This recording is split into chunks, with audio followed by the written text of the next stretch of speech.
அனைவருக்கும் காலை வணக்கம். இந்த காணொளியில் எப்படி அருள்மிகு பாடலாத்திரி சியாத்தம்மன் ஆலயம் இந்த கொரட்டூர் அக்ரஹாரம் பகுதியில் அமைந்துள்ளது. இது கிட்டத்தட்ட 1000 வருடங்கள் பழமையான கோயில், கிராம தேவதை கொண்ட கோயில்.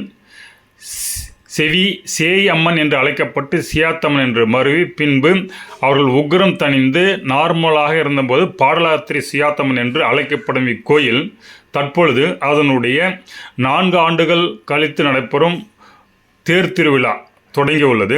ஒவ்வொரு ஆண்டும் தேர் திருவிழா இல்லாமல் செய்வார்கள். இந்த ஆண்டு 4 ஆண்டு ஒரு முறை தேர் திருவிழாவோடு பால்குடம் எடுத்தல் ஒவ்வொரு ஆண்டும் எடுப்பார்கள். இந்த பால்குடம் கிட்டத்தட்ட ஆயிரக்கணக்கான பக்தர்கள் பால்குடம் எடுத்து செல்ல கிட்டத்தட்ட 1 கிலோமீட்டர் லென்த்துக்கு மக்கள் நீண்டு கொண்டு இந்த நிகழ்ச்சி செய்வார்கள்.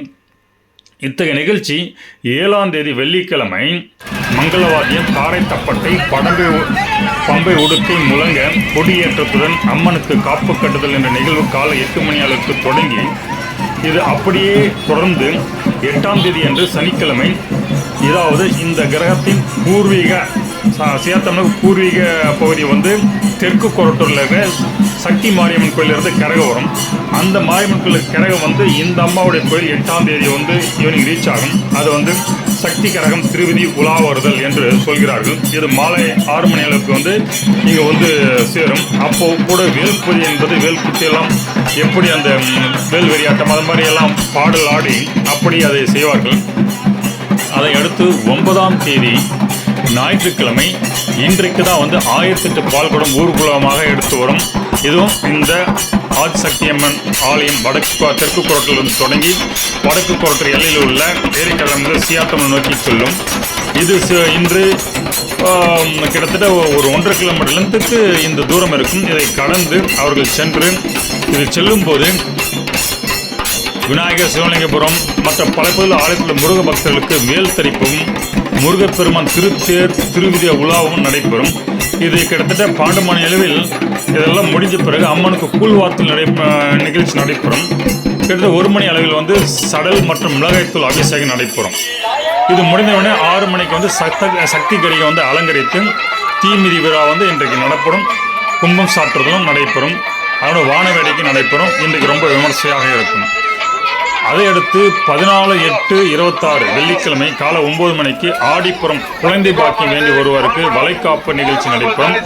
அது இங்கு வேண்டியவர்களுக்கு வளைகாப்பு நடைபெற்ற பிறகு குழந்தை பெறுவதாக ஐதீகம். அதையடுத்து 16/8/26 அன்று 4 ஆண்டுகளுக்கு ஒருமுறை நடைபெறும் திருத்தேர்விழா, படையல் திருவிழா ரொம்ப முக்கியமாக நடைபெறும். இந்த படையல் திருவிழா என்பது நம்முடைய வாழ்வியல் முறையில் பார்த்தீர்கள், அந்த காலத்தில் போர் வென்ற பிறகு வந்த மன்னர்களை அந்த படையிலும் உற்சாகம் வரவேற்று அந்த மன்னருக்கு அங்குள்ள குலதெய்வத்துக்கு பெரும் படையல் போட்டு அப்படியே பூஜை செய்வதன் வழக்கம். அத்தகைய படையல் திருவிழா தேர் திருவிழா காண முடிகிறது. இதுவும் அத்தகைய வாழ்வியல் கலாச்சாரத்தை நமக்கு உணர்த்துகிறது. இந்த படையல் திருவிழா கிட்டத்தட்ட 9 மணி 20 மணியெல்லாம் முடிஞ்சிடும். அதுக்கப்புறம் வெள்ளிக்கிழமை 21/8/26 அன்று அருள்மிகு வரதாஜ பெருமாள் திருக்கோயிலிருந்து சீர்வரிசை கொண்டு அம்மனுக்கு திருமங்கலின் சாற்றல் என்று சொல்லி திருவிளக்கு பூஜை நடைபெறும். இத்தகைய நிகழ்ச்சியின் தொடர்பாக கடந்த 8/8/26 அன்று சனிக்கிழமையில் நடைபெற்ற சக்தி கிரகம் திருவிதி உலா நடைபெற்ற போது பல்வேறு பக்தர்கள் இங்கு குடம் வைத்து பூஜை வைத்து பொங்கல் வார்ப்பார்கள். அதை செய்த பிறகு இங்கு ஒரு கலாச்சார நிகழ்வு ஆர்கெஸ்ட்ரா வைத்தார்கள். இதில் சக்தி பாடல், பக்தி பாடல் மற்றும் கலாச்சார பாடல் என்று பல்வேறு பாடல்கள் நடைபெற்று இது ஒரு பெரும் விழாவாக இது நடைபெறுகிறது. இங்கே கிட்டத்தட்ட லட்சக்கணக்கான பக்தர்கள் கூடுவார்கள். இந்த திருவிழாக்கு எப்படியும் இந்த கிட்டத்தட்ட 14 திருவிழா லட்சக்கணக்கான பக்தர்கள் கூடுவார்கள். இது ஒரு பெரிய வாழ்வியல் முறைகளாக கடந்த 1000 வருடங்களாக நடைபெற்று கொண்டிருக்கிறது.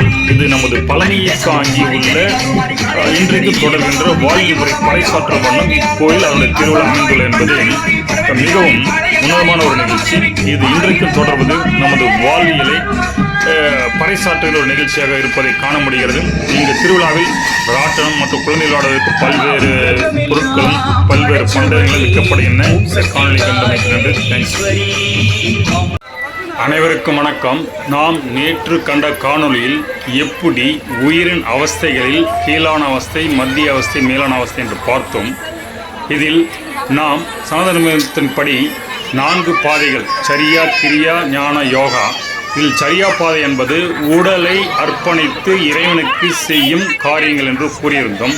அத்தகைய அர்ப்பணிப்பின் விழாவாக இந்த சியாத்தம்மன் கோயில் இன்று நடைபெறும் திருவிழாவில் எப்படி அழகு புத்தியும் முதுகில் கொக்கியிட்டு தேர் இழுத்து கொண்டும் மக்கள் வருகிறார்கள். அந்த அழகு குத்துவதும் முதுகில் தேர் அந்த கொக்கி போடுறதும் நாங்கள் பார்க்கணும் பாருங்கள். இது இவ்வளோ அழுத்தி குத்துறாரு, எத்தனை ஊக்கு குத்துறாரு பாருங்கள், எவ்வளோ சென்சிட்டிவான இடம். அந்த இடத்துல அவர் பாட்டு சர்வசாதாரணமாக நிற்கிறார்.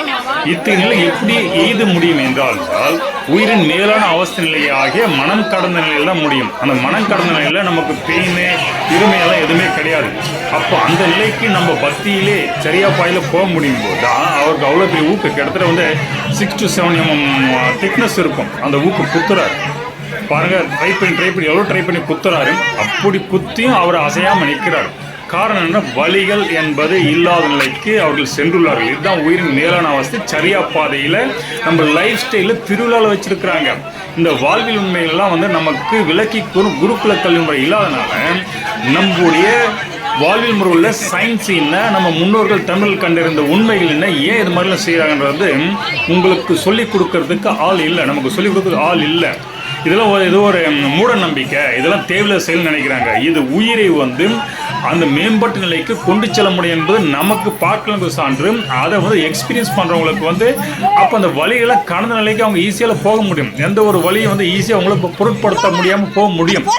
அத்தகைய மன உறுதியை கொடுக்கும். அதுக்காக தான் இத்தகைய வழிபாட்டு முறைகளில் முருகர் ஆரம்பித்து அதே அப்படி அம்மன் வழிபாட்டு முறை இதெல்லாம் வருகிறது. இன்றைக்கு திருவிழா முறைகளை நீங்கள் வெளியே நிறைய பார்க்க முடியும். இது சென்னையில் உள்ள கொரட்டூர் சியாத்தம்மன் கோயில் நடைபெறுவதே மிகப்பெரிய அதிசயமாக நான் பார்க்கின்றேன்.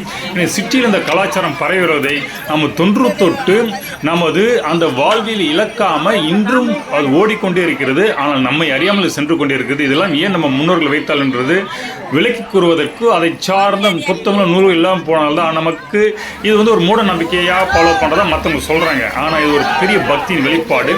உயிரின் உச்ச நிலையை நாம் அடைவதற்காக வாழ்வியல் முறையில் பிராக்டிக்கலாக வச்சிருக்க ஸ்டெப்ஸ் இதெல்லாம் நெருப்பு மிதிக்கிறது இதெல்லாம் பெரிய வில் பவர் கொடுக்கும். உங்களுக்கு பயப்படாத தன்மை கொடுக்கும். எவ்வளோ பெரிய வாழ்வியல் உத்திகள் இதெல்லாம்.